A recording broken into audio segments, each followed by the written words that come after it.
Assalamualaikum warahmatullahi wabarakatuh. Alhamdulillah wassalatu wassalamu ala rasulillah. Allahumma salli ala sayyidina Muhammadin. Allahumma salli alaihi wasallim.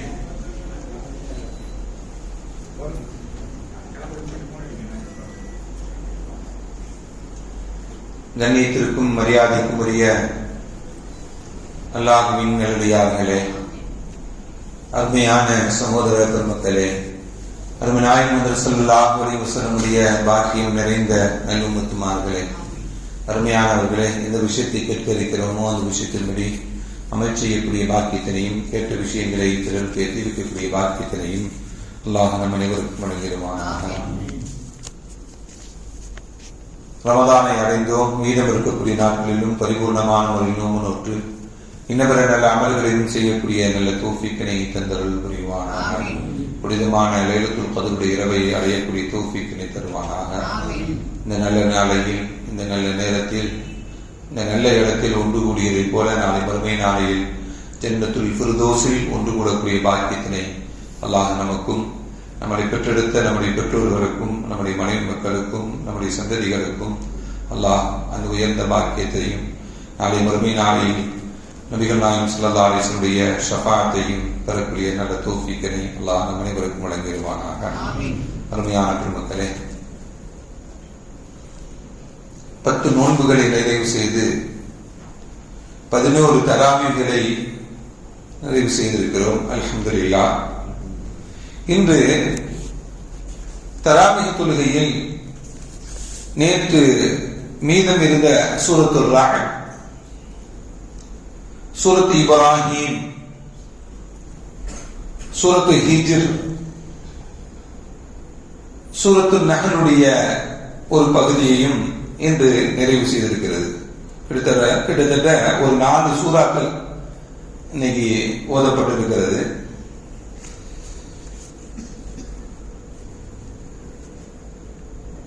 Surat ரஅத் அப்படிங்கிறது மதீனாவில் இறங்கப்பட்ட அத்தியாயம். சூரத் இப்ராஹிம் அப்படிங்கிறது மக்காவில் இறங்கப்பட்ட அத்தியாயம். சூரத் ஹிஜ்ர் அப்படிங்கிறது அதுவும் மக்காவில் இறங்கப்பட்டது. சூரத் நஹ்லும் மக்காவில் இறங்கப்பட்ட அத்தியாயங்கள். நபிமார்கள் சம்பந்தமாக தொடர் அத்தியாயங்களை பார்த்து வருகிறோம். யூனுஸ், சூரத்து யூனுஸ், சூரத்து யூசுப், இப்ராஹிம், இப்படி சொல்லி தொடர்படியான நபிமார்கள் பெயரில் உள்ள சூறாக்கள். இன்று முழுமையாக ஓதி முடிக்கப்பட்ட சூரத்து இப்ராஹிம். இப்ராஹிம் அலைஹிஸ்ஸலாம் அவர்கள் இந்த மனித குலத்திற்கு தந்தை என்று ஒரு பெயரும் உண்டு. மனித குலத்திற்கு தந்தையான அதற்கு ஆதம் அலைஹிஸ்ஸலாம் தான். இஸ்லாமிய பார்வையில் 3 நபர்களை இந்த மனித குலத்தினுடைய தந்தை என்று போற்றப்படுகிறார்கள். ஒன்று ஆதம் அலைஹிஸ்ஸலாத்து வஸ்ஸலாம், இரண்டாவது ஆதம் என்று சொல்லக்கூடிய ஹதரத் நூஹ் அலைஹிஸ்ஸலாத்து வஸ்ஸலாம் அவர்கள். மூன்றாவது இவர்கள் நபிமார்களுக்கெல்லாம் தந்தை என்றெல்லாம் சொல்லப்படக்கூடிய ஹதரத் இப்ராஹிம் அலைஹிஸ்ஸலாம். இந்த இப்ராஹிம் அலைஹிஸ்ஸலாமுடைய வம்சாவளியில் தான் ஏராளமான நபிமார்கள் இந்த உலகத்திற்கு அல்லாஹ் வழங்கினார். நபிகள் நாயகம் ஸல்லல்லாஹு அலைஹி வஸல்லம் வரையும் இப்படி ஏராளமான நபிமார்களை தந்த, நபிமார்களுக்கெல்லாம் தந்தையாக வழங்கிய ஹதரத் இப்ராஹிம் அலைஹிஸ்ஸலாமுடைய பெயரில் ஒரு சூரா. அருமையானவர்களே, நபிகள் நாயகம் ஸல்லல்லாஹு அலைஹி வஸல்லம் சொல்லுவாங்க, மில்லத அபீக்கும், உங்களுடைய தந்தையான இப்ராஹிம் அலைஹிஸ்ஸலாமுடைய மார்க்கம் என்று சொல்லுவாங்க ஸல்லல்லாஹு அலைஹி வஸல்லம். உங்கள் தந்தையான குர்பானி சம்பந்தமாக சஹாபாக்கள் கேட்கும் பொழுது அது அபீக்கும் இப்ராஹிம், உங்களுடைய தந்தையான இப்ராஹிம் அலைஹிஸ்ஸலாமுடைய வழிமுறையை குர்பானி கொடுப்பது என்றெல்லாம் நபிகள் நாயகம் ஸல்லல்லாஹு அலைஹி வஸல்லம் சொல்வார். இப்படி இப்ராஹிம் அலைஹிஸ்ஸலாம் சம்பந்தமாக அல்லாஹ் ஒரு அத்தியாயத்தை இறக்கி வைத்திருக்கிறார். இப்ப இப்ராஹிம் அலைஹிஸ்ஸலாமை தொட்டு வாழக்கூடிய நிறைய நபிமார்கள் இப்ராஹிம் அலைஹிஸ்ஸலாம் அரபு தேசத்தினுடைய நபி அல்ல, அரபு மொழி பேசக்கூடிய நபியும் அல்ல. அரபு தேசத்திற்குன்னு ஒரு 4 நபி மட்டும்தான் இருந்தாங்க. ஒட்டுமொத்த நபிமார்கள்ல 4 நபிமார்கள் மட்டும்தான் அரபு மொழி பேசக்கூடிய அரபு தேசத்தினுடைய நபிமார்கள். யார் அந்த 4 நபிமார்கள்? ஏற்கனவே சூரத்து ஹூத் அலைஹிஸ்ஸலாம் ஏற்கனவே பார்த்தோம். அதே போல சாலிஹ் அலைஹிஸ்ஸலாம், ஹஜ்ரத் ஷுஐப் அலைஹிஸ்ஸலாம், ஹஜ்ரத் முஹம்மது ஸல்லல்லாஹு அலைஹி வஸல்லம். இந்த 4 நபர்கள் தான் அரபுலகத்தினுடைய நபிமார்களாக விளங்கினவர்கள். இந்த ஹூத் அலைஹிஸ்ஸலாமாக இருக்கட்டும், சாலிஹ் அலைஹிஸ்ஸலாமாக இருக்கட்டும், ஷுஐப் அலைஹிஸ்ஸலாம் அவர்களா இருக்கட்டும், இவருடைய சமுதாயம் இந்த உலகத்தில் வாழ்ந்த சமயத்தில் அவர்களுடைய அநியாயம் தாங்க முடியாமல், அட்டூழியங்கள் தாங்க முடியாமல் அல்லாஹ் அவர்களை அழித்ததாக குர்ஆன் நமக்கு அவருடைய வரலாறை சொல்லித் தருகிறது. ஆது கூட்டத்தார்கள், அதாவது ஹூத் அலைஹிஸ்ஸலாமுடைய சமூகத்தார்கள் ஆது கூட்டத்தார்கள். ஆது கூட்டத்தார்கள் அவர்கள் புயல் காற்றினால் கடுமையாக புயல் காற்று வீசப்பட்டு மரணமானார்கள் என்று ஏற்கனவே பார்த்தோம். அந்த ஆது கூட்டத்தார்கள் அந்த காற்று வீசியதல்லவா, அந்த காற்றை அவர்கள் சுவாசித்து, அந்த சுவாசித்ததனுடைய அந்த காற்று நேரா அவருடைய பின்பகுதியா வழியாக போகுமா, உள்ள போய் பின்பகுதியாக அந்த காற்று வெளியே ஆயிடுச்சு அப்படின்னா அவருடைய எல்லா உறுப்புகளும் பலகீனமாகி இறந்து போயிடுவாங்க. ஒரு விஷக்காற்று அது. எப்படி கொரோனா ஒரு ஆள் இன்னொரு ஆளை தொடக்கூடாது, இன்னொரு ஆள் பக்கத்தில் நெருங்கி நிற்க கூடாது என்றெல்லாம் மூச்சு விடக்கூடிய காற்று கூட இன்னொரு பக்கம் மாறிவிட்டால் அவரிடம் இந்த நோய் தொற்றிக் கொள்ளும் என்றெல்லாம் நாம அனுபவிச்சோம்ல. ஆனால் அந்த அழிவை தாங்கக்கூடிய அந்த மக்களுக்கு சுவாசிக்கக்கூடிய காற்று, மூக்கினால் சுவாசிக்கப்பட்ட அந்த காற்று பின்பகுதியினால் வெளியாகும் பொழுது உடல் உறுப்புகள் எல்லாம் பலகீனமாகி அவர்கள் அப்படியே செத்து மடிந்து விடுவார்கள். இப்படி ஒரு கொடுமையான அழிவை அல்லாஹ் இந்த கூட்டத்தார்கள் ஆது கூட்டத்தார்கள் மீது ஏற்படுத்தினார். அதே போல சமூக கூட்டத்தார்கள், இவங்க சாலிஹ் அலைஹிஸ்ஸலாம், நபி சாலிஹ் அலைஹிஸ்ஸலாம் அவர்கள் அவருடைய கூட்டத்தார்கள். சாலிஹ் அலைஹிஸ்ஸலாமுடைய கூட்டத்தார்கள் என்ன பண்ணாங்க அப்படின்னா, அல்லாஹ் ஒரு ஒட்டகத்தை அனுப்பி வைத்தான் அந்த கூட்டத்துக்கு. சில நிபந்தனைகளை அல்லாஹ் ஏற்படுத்தினார். அந்த நிபந்தனைகளுக்கு அவர்கள் கட்டுப்படவில்லை. நபியினுடைய கட்டளையை விதிமீறல் செய்தாங்க. அவங்க இதெல்லாம் செய்யக்கூடாது, இப்படிதான் இருக்கணும், சில கட்டளைகளை சொன்னாங்க. அந்த கட்டளைகளை எல்லாம் விதிமீறல் செய்ததுனால ஒரு கட்டத்துல அந்த ஒட்டகத்தையே கொண்டு போனாங்க. ஒட்டகத்தை கொன்று விட்டார்கள் அவர்கள். அது அல்லாஹ்வுடைய கட்டளைக்கு விதிமீறல், அது அல்லாஹ்வுடைய ரசூலுடைய கட்டளைக்கு விதிமீறலாக நடந்த நிகழ்வது. அதனால் என்ன நடந்துச்சு தெரியுமா? அவர்களுடைய உருவங்கள் எல்லாம் மாறி விட்டன. அல்லாஹ்வுடைய தண்டனை இறங்க ஆரம்பித்தவுடன் 3 நாள் அவருடைய கடைசி நாட்கள், வியாழக்கிழமை, வெள்ளிக்கிழமை, சனிக்கிழமை. வியாழக்கிழமை, வெள்ளிக்கிழமை, சனிக்கிழமை. வியாழக்கிழமை அவருடைய உடம்பு, எல்லாருடைய உடம்பும் மஞ்சளா மாறி போச்சு. எல்லாருடைய உடலும் மஞ்சளா மாறி போச்சு. வெள்ளிக்கிழமை உடம்பு ஃபுல்லா சிகப்பா ஆயிடுச்சு. சனிக்கிழமை கருப்பா மாறி போச்சு.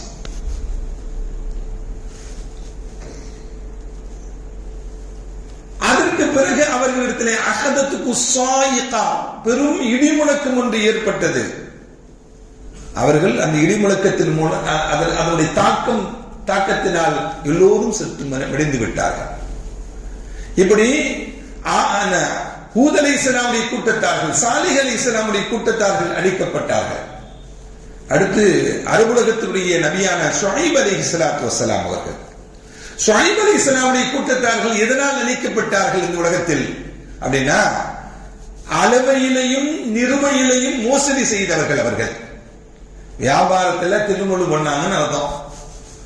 மோசடி பண்ணாங்க. அளவையிலையும் நிறுவையிலையும் மோசடி செய்த அந்த ஷுஐப் அலைஹிஸ்ஸலாம் உடைய கூட்டத்தார்களுக்கு அல்லாஹ் 3 விதமான தண்டனைகளை கொடுத்தார். 3 விதமான தண்டனை அல்லாஹ் ஏற்படுத்தி கொடுத்தார். நிலநடுக்கத்தை ஏற்படுத்தினார். முதல்ல நிலநடுக்கத்தை அல்லாஹ் ஏற்படுத்தி கொடுத்தார். அதுக்கடுத்து கடுமையான ஒரு இடி ஏற்பட்டது அவர்களிடத்துல. அதுக்கு பிறகு ஒரு மேகம் வந்து சோதனையாக அல்லாஹ் ஏற்படுத்தி கொடுத்தார். இப்படி ஏன் அவர்களுக்கு இவ்வளவு பெரிய 3 விதமான தண்டனைகளை அல்லாஹ் ஏற்படுத்தி கொடுத்தான் அப்படின்னா, இன்னைக்கு இருக்கிறாங்கல்ல முஸ்லிம்கள் இருக்கக்கூடாது, அவருடைய கொள்கையை பின்பற்றி வாழக்கூடாது, அவருடைய சரியத்தை பின்பற்றக்கூடாது, அவருடைய சரியத்துடைய சட்டங்களை எல்லாம் அழித்து விட வேண்டும் என்று ஒரு கூட்டத்தார்கள் பேசிக் கொண்டிருக்கிறார்கள் அல்லவா, சட்டங்களை ஏற்றிக் கொண்டிருக்கிறார்கள் அல்லவா. அவங்க சொல்லக்கூடிய வாதம் என்ன அப்படின்னா, அவர்கள் சொன்ன வார்த்தை தான். ஷுஐப் அலைஹிஸ்ஸலாம் அவர்களை ஒண்ணு எங்க மார்க்கத்துக்கு வாங்க, எங்க மார்க்கத்துக்கு வந்துங்க, இல்லாட்டி இந்த ஊரை விட்டு உங்களை காலி பண்ணிடுவோம். ஒண்ணு எங்களுடைய பழைய மார்க்கத்துக்கு என்ன பண்ணுங்க, வாபஸ் வாங்க, வாபஸ் வாங்க, பழைய தாய் மதத்துக்கு வந்து விடுங்கள். இப்படிதானே சொல்றாங்க இன்னைக்கு, தாய் மதத்துக்கு வந்துடுங்க. இல்ல அப்படின்னா ஏதாச்சும் அந்த ஸ்தான் இந்த ஸ்தான் அங்க போயிடுங்கன்னு சொல்றாங்க. இவங்க எல்லாம் கபர்ஸ்தானுக்கு அனுப்ப வரையும் நம்ம எங்கேயும் போக கூடாது. இவங்களெல்லாம் கபர்ஸ்தானுக்கு அனுப்புற வரையும் நாம எங்கேயும் போக மாட்டோம். ஏன்னா இந்த மண்ணின் மைந்தர்கள் நாமெல்லாம், இந்த மண்ணிலே பிறந்து இந்த மண்ணிலே வாழ்ந்து கொண்டிருக்கிறவர்கள், இந்த மண்ணை காப்பாற்றியவர்கள், இந்த மண்ணை ஆண்டவர்கள். நாம் 700 ஆண்டுகள் இஸ்லாமியர்களுடைய ஆட்சி நடைபெற்ற இந்த மண் இது. நாம் வந்தேரிகள் அல்ல, இந்த மண்ணின் சொந்தக்காரர்கள் நாம், மண்ணுக்கு உரிமையாளர்கள் நாம்.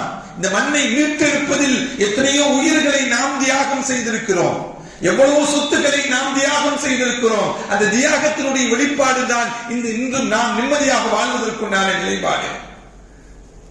அருமையானவர்களே, இப்படி ஹஜ்ரத் ஷுஐப் அலைஹிஸ்ஸலாமுடைய கூட்டத்தார்களே, லனுக்ரிஜன்னக யா ஷுஐப், ஷுஐபே நீங்க வாபஸ் வந்துடுங்க, எங்களுடைய மதத்துக்கு பழைய மதத்துக்கு வந்துடுங்க, இல்லாட்டி உங்களை வெளியே போயிடுங்க. 2 தான்.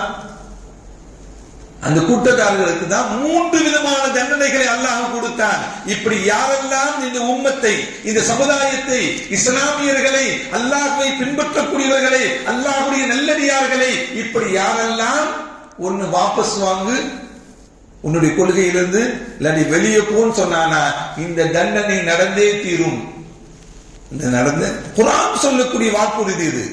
ஏற்கனவே நடந்ததெல்லாம் இப்படி ஒன்று நடந்தால் இதே போன்ற தண்டனை தான் உங்களுக்கு ஏற்படும் என்பதுதான். அருமையானவர்களே, இப்படி ஷுஐப் அலைஹிஸ்ஸலாமுடைய கூட்டத்தார்கள் இப்படி அவங்களுக்கு பெரும் நிலநடுக்கம் ஏற்பட்டது, கடுமையான இடிமுழக்கம் ஏற்பட்டது. அதே போல பெரிய மேக கூட்டம் ஏற்பட்டு, மேக கூட்டம்னா என்ன, மேகத்துல என்ன நடந்துச்சு தெரியுமா? மேகத்துல இருந்து தீ பொறி வந்துச்சு. அப்படி தீ இருக்குல்ல, ஃபயர், தீ கங்கு அப்படி மேல மேல விழுந்துச்சுன்னா என்ன ஆகும்? அப்படி சுட்டு கரிஞ்சு செத்து போயிட்டாங்க.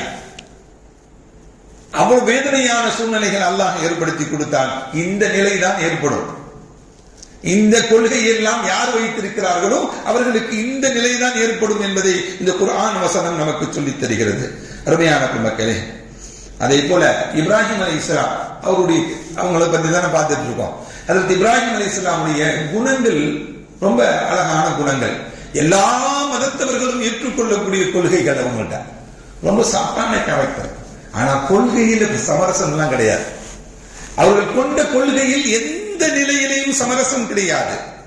அவர்கள் கொண்ட கொள்கையில் எந்த நிலையிலையும் அவர்கள் என்ன பண்ண மாட்டாங்க, அல்லாஹ்வுடைய விஷயத்தில் விட்டு கொடுக்க மாட்டாங்க.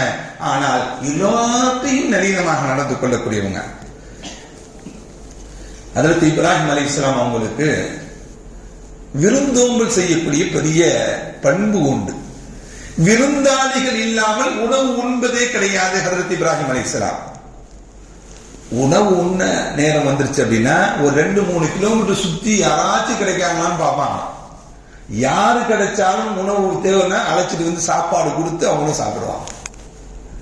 இவ்வளவு பெரிய அழகிய பண்பாடை உருவாக்கியவர்கள்.